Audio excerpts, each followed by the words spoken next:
کتنے سال؟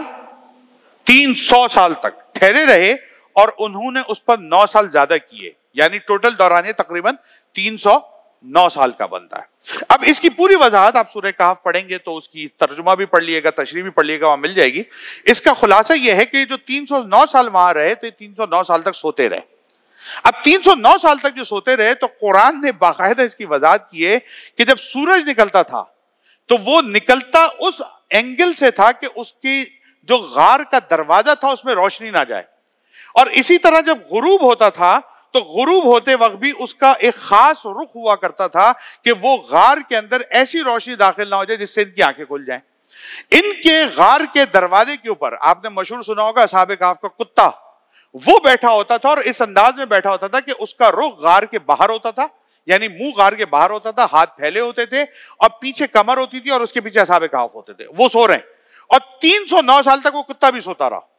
لیکن جتنے لوگ غار کے باہر سے گزرتے تھے وہ سارے کے سارے اس خوف سے کہ اگر ہم اس کے قریب گئے غار کے تو کتا جھپڑ پڑے گا، وہ اندر نہیں آتے تھے۔ اب پورا واقعہ اس کے اندر ہے کہ 309 سال کے بعد یہ اٹھے، اور اٹھنے کے بعد جو ہے قرآن نے کہا کہ ان میں سے ایک نے کہا یار بھوک لگی ہے، جاؤ سکہ لوگ کھانا لینے جاؤ۔ تو جب یہ کھانا لینے باہر گئے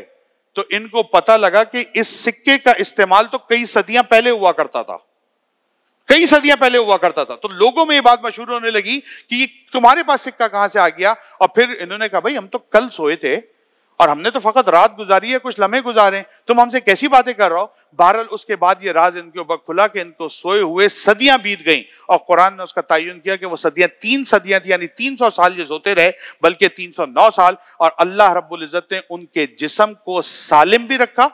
سلامت بھی رکھا، وہ صحت مند بھی تھے، وہ طاقتور اور توانا بھی تھے، اور اس کے بعد وہ زندہ بھی رہے، کھاتے تھے، پیتے تھے، عبادات کرتے تھے، اور اللہ کی مخلوق میں بیٹھ کر لوگوں کو اللہ کا دین بھی سکھایا کرتے تھے۔ اب آپ مجھے بتائیے، اصحاب کہف متفق علیہ طے شدہ مسئلہ نبی نہیں تھے، اصحاب کہف انبیاء علیہم السلام میں سے نہیں تھے، وہ اولیاء اللہ تھے، امت عیسائیت کے ولی تھے، اور اللہ رب العزت نے ان کو شان عطا فرمائی کہ وہ 309 سال تک اس حال میں زندہ رہے کہ نہ کھاتے تھے، نہ پیتے تھے، نہ رفع حاجت کرتے تھے، نہ کوئی اور معاملہ کرتے تھے، اور اس کے بعد ان کے جسم بھی سالم و سلامت رہے، اور وہ جینے کے بعد لوگوں میں رہے بھی اور ان کے اندر تبلیغ اسلام کا کام بھی کرتے رہے۔